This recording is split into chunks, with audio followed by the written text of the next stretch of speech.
Bismillahirrahmanirrahim. Assalamualaikum warahmatullahi wabarakatuh. Alhamdulillahi rabbil alamin. Wa afdhalus salati wa atammu taslim ala sayyidina wa maulana Muhammadin wa ala alihi wa sahbihi ajma'in. Allahumma allimna ma yanfa'una wa anfa'na bima 'allamtana wa zidna ilman ya akramal akramin. Allahumma la sahla illa ma ja'altahu sahla wa anta taj'alul hazna idza syi'ta sahlan sahla. Rabbi yassir wa la tu'assir, Rabbi tammim bi khair. Para sahabat yang dimuliakan Allah Subhanahu wa taala, alhamdulillah kali ini kita masih akan melanjutkan kajian kitab Bidayatul Hidayah karangan Imam besar Hujjatul Islam Abi Hamid Muhammad ibn Muhammad Al-Ghazali At-Tusi rahimahullah taala. Qala nafa'ana bi'ulumihi, qala rahimahullah ta'ala nafa'ana bi'ulumihi fid daraini amin. Semoga Allah Subhanahu wa taala memberikan pemanfaatan dari beliau kepada kita atas dengan ilmunya, mudah-mudahan bermanfaat di dunia dan di akhirat. Qala adabul ghusli, adab mandi. Ini mandinya mandi besar. Kita sudah berbicara tentang hadas. Hadas terbagi dua, ada hadas kecil, ada hadas besar. Hadas kecil yang kita hilangkan kemarin dengan berwudu, dan ada hadas besar yang sekarang akan kita bahas, yaitu kita akan menghilangkan hadas ini dengan cara mandi. Yang berhadas kecil ada yang diharamkan tawaf, salat, membawa mushaf. Sedangkan hadas besar itu lebih banyak lagi. Selain sholat, jelas tawaf, bahkan tambahannya berdiam diri di masjid juga merupakan keharaman bagi yang berhadas besar.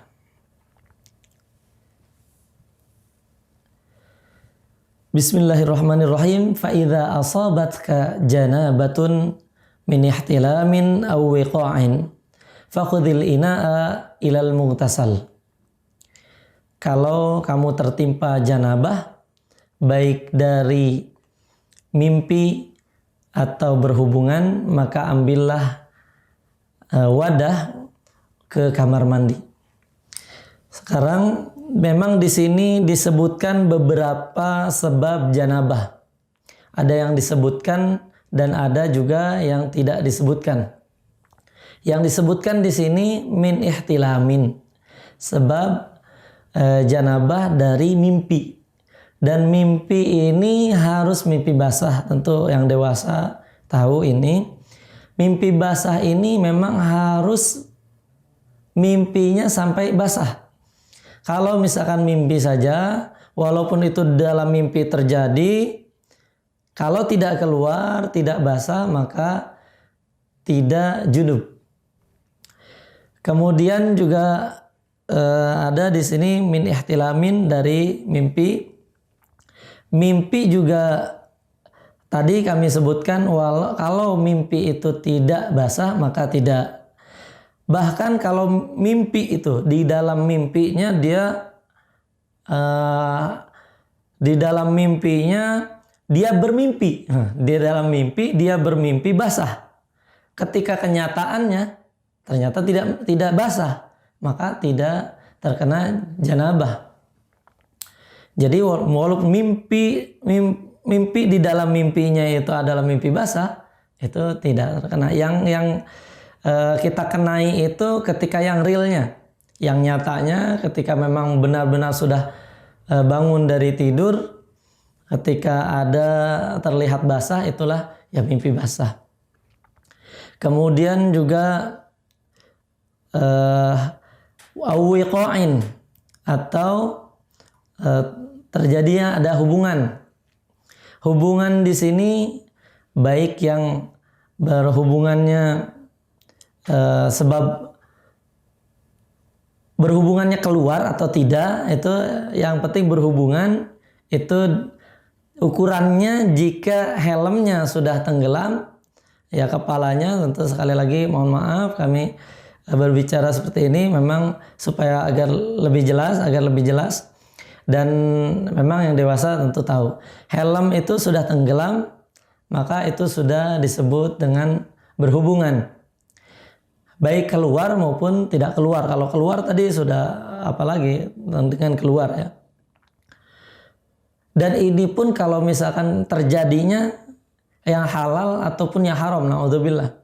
Jadi yang halal, yang haram, kalau misalkan berhubungan sudah terkena janabah.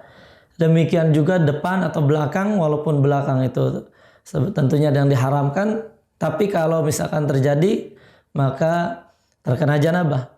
Laki-laki dengan perempuan atau laki-laki dengan laki-laki. Jikalau sudah tenggelam maka sekali lagi itu diharamkan kalau yang laki-laki dengan laki-laki, tapi itu juga terkena janabah. Bahkan manusia dengan binatang misalnya. Bukan hanya manusia dengan manusia, manusia dengan binatang pun dikenakan junub. Di sini mungkin ada yang tidak dikenai, tidak disebutkan ya. Sebetulnya ada yang lain. Yang lain ini berupa keluarnya air mani ya. Keluar air mani baik sengaja tadi melalui hubungan atau mau mimpi secara tidak sengaja, ataupun memang disengaja yang halal yang haram sama.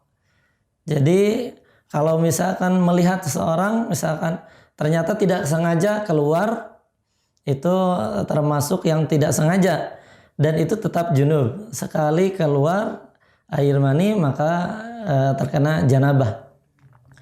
Kalau misalkan yang haram pun, kalau hanya menyaksikan kemudian menyaksikannya itu haram sengaja, maka itu pun sekali lagi termasuk dalam terkena junub, terkena janabah. Sebab yang lain yaitu memang ada lagi, yaitu haid, melahirkan. Ini pun melahirkan, baik melahirkan bayi atau bakal bayinya, kemudian normal dan tidak normal, ya nanti kalau misalkan yang sesar pun tetap setelah itu terkena janabah dan harus atau diwajibkan mandi. Nifas itu juga setelah melahirkan, setelah suci dari melahirkan ada darah nifas, setelah itu mandi. Yang keenam ada meninggal atau mati, namun ini memang kewajibannya bukan kewajiban bagi yang meninggal, tapi kewajibannya terbebankan kepada yang masih hidup. Fakhudhil ina, di sini dikatakan fakhudhil ina, katakan ambillah wadah air ke kamar mandi. Ini masya Allah para ulama zaman dulu itu mereka mempersiapkan junub sebelum junub bahkan. Jadi kalau mau berhubungan justru mempersiapkan air dulu. Kenapa? Karena kondisi junub, kondisi orang terkena janabah itu sedang jauh dari Allah Subhanahu wa taala, dekat dengan setan. Maka para ulama itu, para salafus saleh terdahulu, mereka tidak mau berlama-lama junub. Jadi setelah berhubungan bahkan malam pun mandi seperti itu. Walaupun memang tidak harus, bisa saja dengan berwudu, nanti ada insya Allah dalam bab sebelum tidur. Tapi ini persiapkan air dulu, ambil airnya, ambil wadahnya ke tempat mandi, kemudian waghsil yadaika awalan salasan, dan basuhlah tanganmu, kedua tangan, telapak tangan ya, salasan 3 kali. Ini memang karena tangan ini adalah alat untuk membersihkan badan semuanya nanti. Jadi 3 kali dibasuh dulu. Wa azil ma ala badanika min qadarin, dan hilangkan apa-apa yang ada di badan kita, yang menempel di badan kita dari kotoran. Ini kotoran ini bisa berupa kalau misalkan kita mandinya, ini mandi junub ini banyak yang salah. Kalau kita istilahkan bainal ifrat wa tafrit. Ada yang kelebihan batas, ada yang memang terlalu berkurang. Yang terlalu berlebihan itu contohnya misalkan kalau misalkan saya junub mandi basah tidak pakai sampoan, tidak pakai sabunan itu seakan-akan nggak jadi mandi, itu belum mandi. Padahal itu yang salah karena mandi junub juga bukan syaratnya harus pakai sampo, harus pakai sabun, bukan seperti itu. Juga ada yang terlalu berlebihan juga ini sebetulnya, berlebihan tapi seakan-akan memang tidak boleh dengan sampo, dengan sabun misalkan. Betul memang itu, cuma tidak boleh kalau dibarengkan. Jadi mandinya dengan air sabun, dengan air sampo dicampur, maka itu tidak kita katakan sah untuk mandi junub. Karena airnya memang sudah tercampur. Kalau misalkan itu dilakukan, jadi mandi ini dilakukan sebelum mandi, kita usahakan menghilangkan najasa, menghilangkan kotoran-kotoran ini dengan cara mandi kita dulu. Jadi biasa sampoan, sabunan, dan dihilangkan, termasuk yang ada di selangkangan misalkan, dan ini biasanya terjadi terkenanya, bersihkan dulu sekarang. Nanti baru wudhu, kemudian mandi junubah, mandi janabah ya. Mandi junubnya itu di situ nanti. Bisa juga memang diterakhirkan. Jadi mandi junub, wudhu dulu, mandi junub, kemudian nanti baru. Tapi kalau di sini memang secara zahir wa azil ma'ala badanika min qadarin. Hilangkan dulu kotorannya. Artinya kalau seperti ini lebih baiknya di sini mandi dulu. Jadi kalau mandi seperti biasa dulu, mandi kita seperti biasa, baru setelah itu tawaddo, wudu. Tawaddo kama sabaqa fi wudu'ika. Berwudu sebagaimana dulu pernah diterangkan dalam bab wudu. Semuanya wudunya dibaca seperti wudu lissalah min jami'id da'awat. Bahkan doa-doanya kita sudah naik level dong. Bukan hanya wudu saja tapi dilengkapi dengan doa dan zikirnya. Ingat dimulai juga dengan bismillah. Kita karena segala sesuatu yang tidak dimulai dengan bismillah seakan-akan ada tercacatnya. Bismillah itu walaupun di pertengahan juga tidak apa-apa kita baca ya. Kecuali kalau misalkan sudah selesai itu tidak usah bismillah lagi. Kalau di pertengahan baru ingat tidak apa-apa kita membaca basmalah. Waghsil yadayka awalan thalathan wa azil ma ala badanika min qadarin wa tawaddo kama sabaq fi wudu'ika lis-shalah ma'a jami'i da'awat. Wudu dulu seperti biasa ya. Membaca bismillah, basuh tangan tadi, bersihkan kotoran itu baik dari istinjanya tadi atau kita mandi seperti biasa mandi kita dulu, baru setelah itu kita persiapan wudu baru setelah wudunya wudu sunnah, wudu untuk mandi janabah. Tapi wa akhir ghusla qadamaika kai la yadhi alma. Dan akhirkan membasuh kaki supaya tidak membuang-buang air. Wudunya memang wudu sempurna tadi. Kalau misalkan wudu itu tadi di awal sudah didahului mandi, maka wudunya tidak apa-apa juga. Wudu seperti biasa sempurna. Nanti ketika mandi lagi, kalau misalkan tadi sudah mandi seperti biasa kita pakai sabun, pakai sampo, di pertengahan itu tidak usah mencuci-cuci lagi yang bisa membatalkan wudu. Nah, itu ya. Yang berikutnya, ini yang wudu itu yang haid juga, yang haid kan sebetulnya yang haid bisa menghilangkan hadasnya dengan mandi. Tapi dengan wudu itu juga tetap ada wudunya wudu sunnah di sini. Tetap boleh di sini wudu dulu kemudian mandi. Wa akhir ghusla qadamaika kala yadhi alma, supaya tidak buang-buang air, diakhirkan basuh kaki. Kalau misalkan ini pakai posisinya mandi terlebih dahulu, wudu kemudian mandi, tidak mandi dulu, mandi seperti kita terbiasa mandi kita pakai sampo pakai sabun. Nah kalau misalkan mau kita akhirkan mandi seperti itunya ya nanti saja terakhir, jadi sekalian kakinya mau sekalian, karena air itu memang dari atas ke bawah.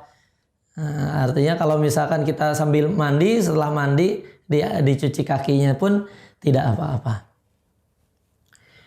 Fa idza faragta minal wudu, kalau misalkan sudah selesai dari wudu, jika kamu telah selesai dari wudu, fasubbal ma ala ra'sika thalathan wa anta nawin raf'al hadath minal janabah. Niat dulu. Memang ini sebetulnya lebih bagusnya ketika di sini memang niat dulu diutamakan, didahulukan untuk niat, baru siramkan ke kepala airnya ke kepala 3 kali, disertai niat untuk menghilangkan janabah. Memang ada penelitian lah, bagus katanya penelitiannya, kalau mandi itu bagusnya memang tidak langsung. Ini justru dalam Islam sudah sangat tertib. Katanya kalau misalkan mandi itu langsung nanti bahaya stroke dan yang sebagainya. Ternyata dalam Islam tadi diawali justru dengan wudhu. Ini Masya Allah, ajaran syariat Islam dengan adab-adabnya ini sangat luar biasa. Bahkan diteliti oleh para ahli yang sekarang pun itu sebetulnya sudah tertinggal dengan adab-adab Islam. Siram 3 kali, siram kepala 3 kali. Kemudian thumma ala syiqqikal aiman, kemudian ke bagian sebelah kiri 3 kali juga, salatan 3 kali. Thumma alal aisar salasan, kemudian kiri 3 kali. Wadluk ma aqbala min badanika wa ma adbara salatan. Nah sekarang digosok 3 kali juga. 3 kali memang menggosok ini kita mengusahakan semuanya masuk. Memang dalam berwudu, kalau kita di dalam mazhab Syafi'i, menggosok-gosok itu, mengusap-ngusap bukan satu rukun. Tapi di dalam mandi ini sebuah rukun ya, merupakan sebuah rukun, maka harus sampai, sebetulnya harus sampai airnya. Untuk memastikan itu maka kita pijat-pijat badan kita, digosok sampai semua, memastikan semuanya tersiram air. Kemudian wa khallil sya'ra ra'sika wa lihyatika, dan sela-sela rambut kepala dan jenggot ini baik yang tebal maupun yang tipis. Kalau yang ketika wudu yang tebal hanya di sela-sela saja, itu sunnah, tidak wajib, karena wudu itu terlalu susah kalau misalkan harus sampai. Sedangkan mandi ini karena lebih jarang, jadi untuk mandi wajib baik yang tipis maupun yang tebal ya, harus sampai di sela-sela. Wa usilil ma ala ma'atifil badani wa manabiti sya'ri ma khaffa minhu wa ma kathuf. Ya. Bahkan sampaikan air ke lipatan-lipatan badan. Lipatan-lipatan badan ini ada perut, misalkan ketiak, selangkangan, di telinga, di pinggir telinga ini juga termasuk nih, hati-hati. Dalam pusar ini kan lipatan ke bawah. Hidung pun di sininya, di sela-selanya, maka diusap-usap ya. Sela-sela tumbuh rambut juga gitu sama, yang tebal yang tipis kita sela-sela. Bahkan lebih bagus lagi kalau misalkan kita berkumur dan beristinsyak, supaya memastikan di mulut kita sudah terkena dan di hidung kita pun terkena. Wahdhar an tamassa dzakaraka ba'dal wudu, dan hati-hati untuk menyentuh zakar, menyentuh kemaluan setelah wudu. Karena fa in asabathu yaduka fa'idil wudu. Karena memang jika tangan ini menyentuh kemaluan, menyentuh kubul atau dubur, yang depan atau yang belakang, yang depan itu kemaluannya, yang belakang di lubangnya, maka harus lu ulangi wudhu. Karena yang membatalkan wudhu itu, wudhu kita jadi batal, diulangi wudhunya. Kalau misalkan kita tertib seperti tadi, kita mau mandi duluan, kemudian wudhu dan mandi janabah, baru mandi janabah. Ketika mandi itu tidak usah gosok-gosok lagi bagian zakarnya. Wal faridatu min jumlati dzalika kullihi an-niyatu wa izalatin najasah. Dan sekarang sebetulnya yang kita bicarakan itu yang tadi misalkan mau menyentuh zakar itu memang bukan satu larangan haram, tapi makruh. Termasuk yang tadi tiga kali misalkan harus wudhu dulu, bukan memang tidak harus ya, tapi satu kesunahan dan kita memang sedang belajar adab. Adab itu tidak hanya terbatas kepada rukun atau sunnahnya saja memang, tapi bahkan mungkin sunnah nabawiyah pun mungkin tidak ada. Ini sunnah para ulama. Para ulama mendahulukan ini pun ini termasuk adab. Kita mendahulukan ulama tentunya. Kita saja percaya dengan perkataan misalkan dokter karena ahlinya yang berbicara tentang kesehatan. Kalau misalkan kita berbicara tentang agama, adab-adab di dalam agama, maka kita percaya dong para ulama. Walaupun yang intinya kita akan bacakan, intinya hanya ada 3 di sini, yaitu an-niyah. Ingat, wudhu ataupun nanti ini sekarang mandi itu harus ada niat. Walaupun beribu-ribu kita kali mandi, beribu-ribu kali mandi janabah, sampai bersih banget, itu kalau misalkan tanpa niat maka tetap saja tidak sah secara mandinya, mandi junubnya, mandi janabahnya, maka tidak sah. Dan yang berikutnya izalatun najasa, kalau misalkan masih ada najisnya juga sama, masih kotor, berarti ketika dimandikan justru malah akan meratakan najisnya ke seluruh badan, maka harus dihilangkan dulu najisnya. Wasti'abul badan bil ghusli, dan wasti'abil badani bil ghusli, dan meratakan badan dengan air. Tadi gosel, ini gosel bukan gusel.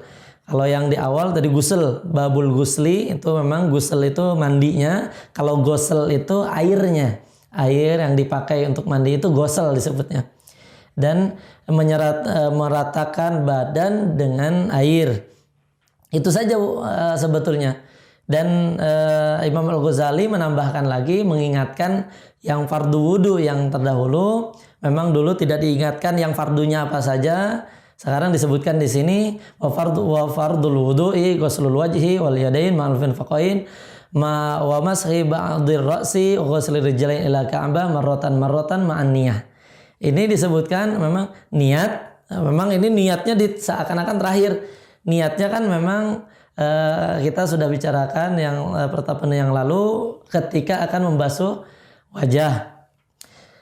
Di dalam Al-Quran memang hanya 4 ini saja. Di dalam Al-Quran hanya 4 kerukunan. Inilah makanya kalau dalam mazhab Hanafi memang cuma 4 saja rukunnya. Kalau dalam mazhab Syafi'i kita tambahkan niat, karena innamal a'malu binniyat. Perbedaan antara ibadah dengan adat kebiasaan itu ada di niat. Kalau misalkan kita tanpa niat itu seakan-akan kebiasaan saja, bukan nilai ibadah. Kemudian kita tambahkan juga dalam mazhab Syafi'i ini tartib. Memang di sini tidak dijelaskan ya secara detail tentang apa saja hujjahnya, apa saja dalilnya yang menunjukkan kenapa harus ada niat, kenapa harus ada tartib. Memang karena ini kitab adab, bukan kitab tentang dalil-dalil ya. Sebetulnya ini kitab juga kitab dasar. Beda kalau misalkan kita mau meneliti tentang dalilnya, tentu ada semuanya. Bahkan kita tartib pun ibda'u ma bada'allahu. Jadi mulailah sebagaimana yang Allah Subhanahu wa taala mulai. Jadi kita tertib dari mulai wajah, tangan, kemudian kepala dan kaki ya. Tartib, wa tartib dan tartib. Wa ma ada sunanun muakkadatun, dan adapun selain itu memang sunnah yang dikuatkan, yang sunnah yang dianjurkan sekali.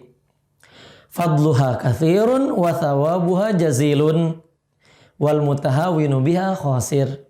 Fadluha, keutamaannya sangat banyak dan nanti akan bernilai pahala yang sungguh sangat besar, banyak juga. Dan hati-hati yang meremehkan, yang merendahkan atau menganggap ringan terhadap yang sunnah justru akan membahayakan dan merugikan.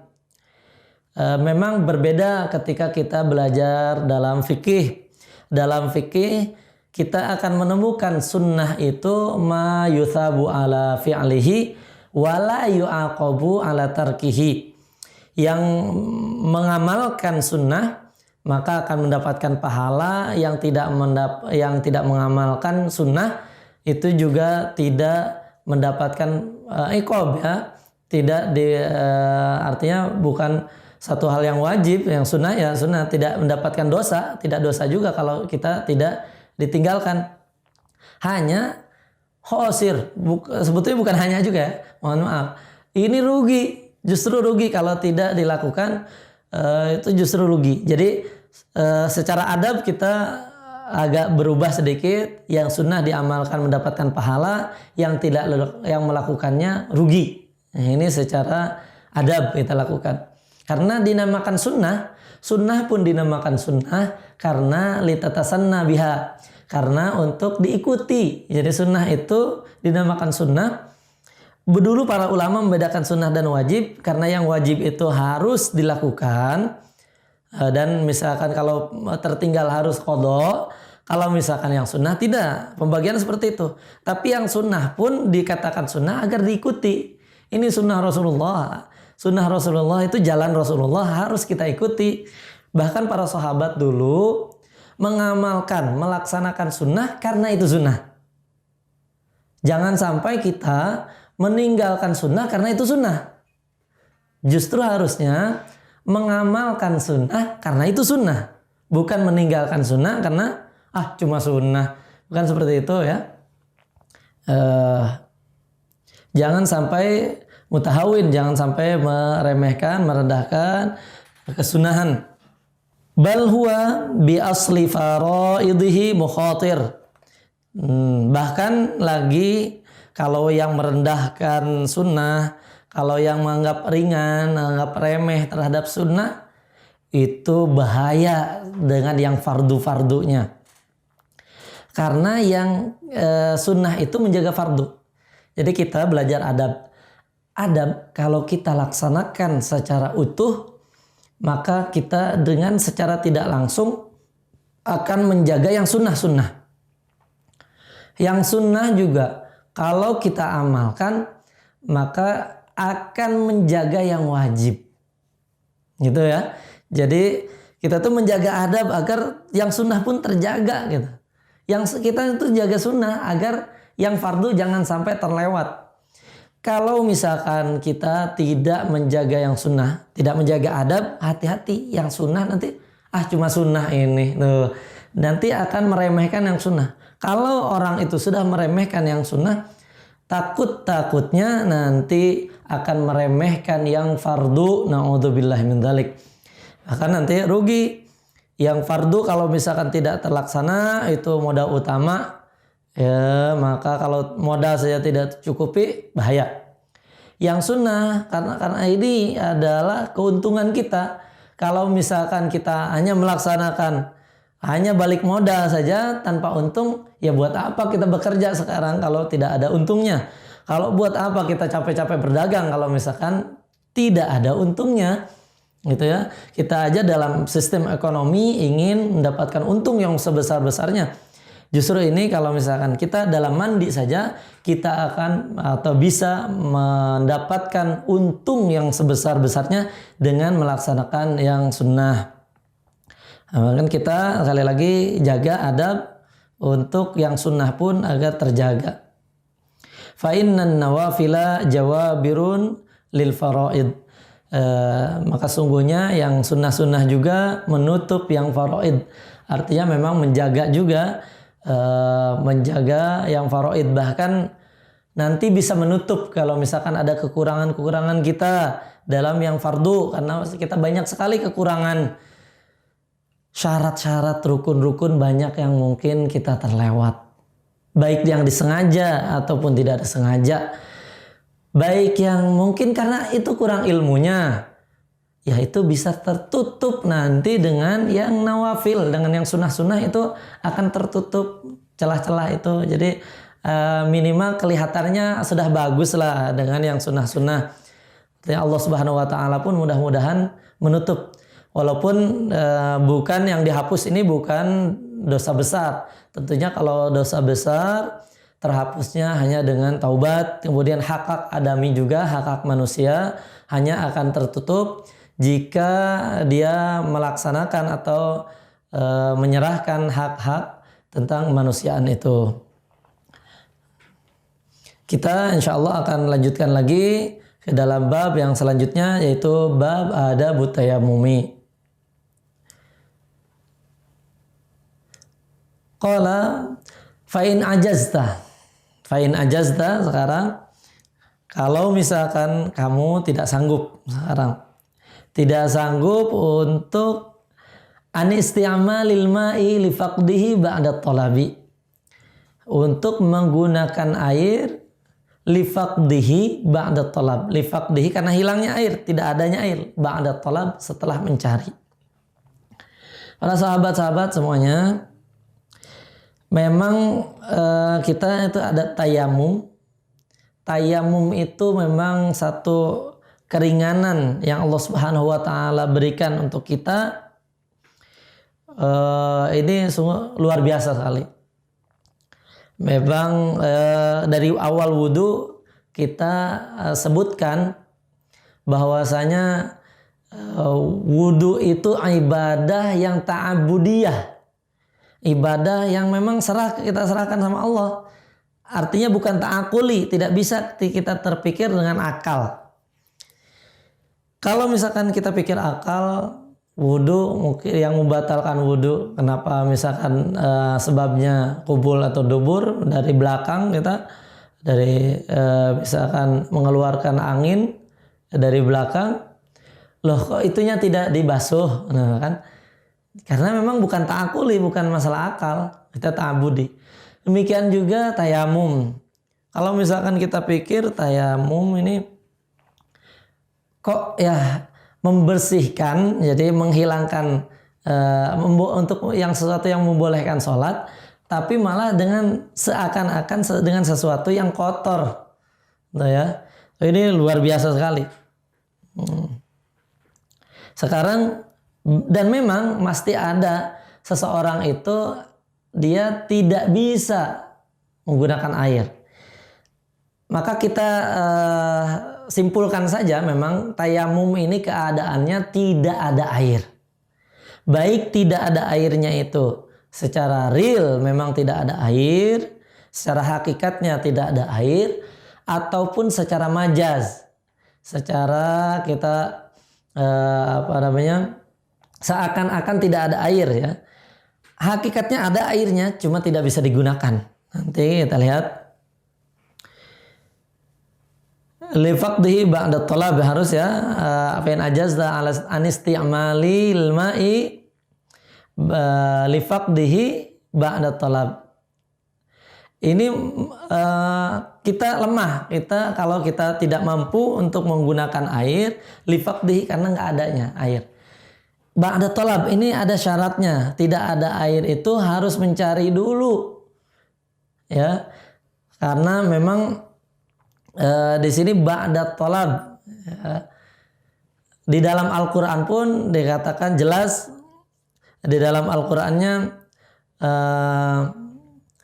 fa illam tajidu ma'an fatayammamu sa'idan thayyiba. Illam tajidu, kalau kalian tidak menemukan. Artinya kalau tidak menemukan itu berarti nyari dulu. Kalau misalkan tidak ada usaha untuk mencarinya, itu ya seakan-akan tidak menemukan ini alasan saja itu ya. Artinya harus dicari dulu, ada usahanya. ba'da talab, setelah mencari. Atau tayamum ini ada airnya. Sekali lagi kita katakan ini secara majas. Li'udhrin min maradin aw limani'in minal wusuli ilaihi min sabu'in aw habasin. Atau karena uzur, ada satu alasan yang kita tidak mampu menggunakan air. Tidak bisa menggunakan air. Tidak bisa menggunakan airnya, baik dengan sakit, ini ada sakit.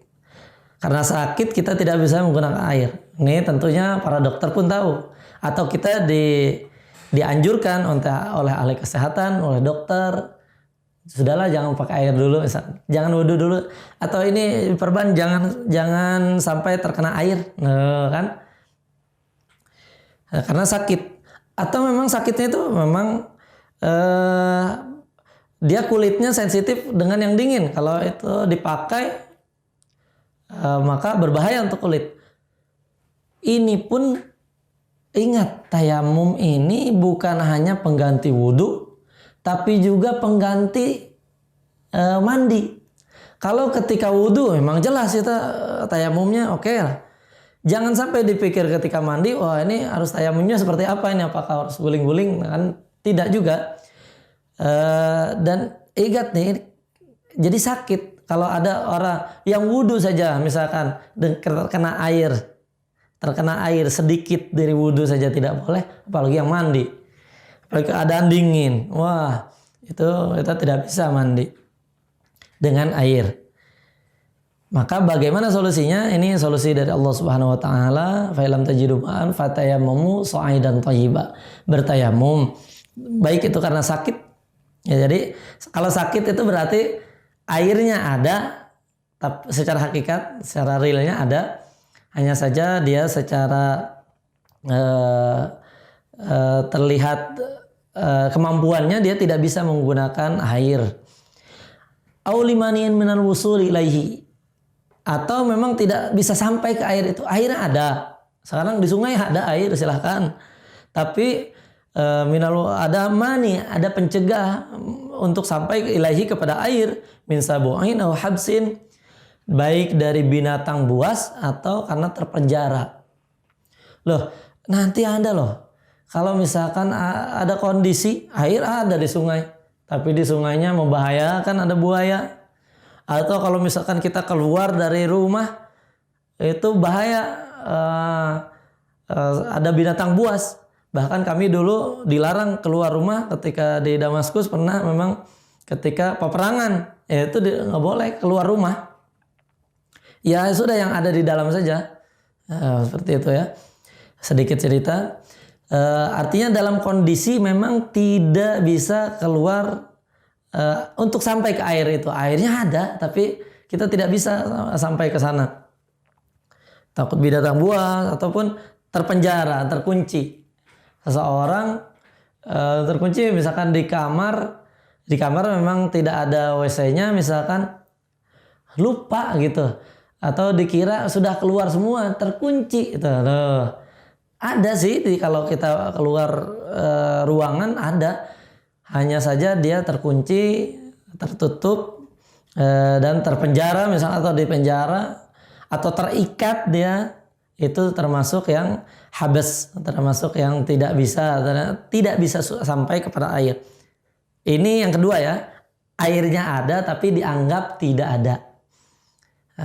Yang pertama airnya ada, airnya memang tidak ada. Yang kedua tadi yang sakit airnya ada tapi dianggap tidak ada. Sekarang juga tidak bisa, karena tidak bisa sampai, maka airnya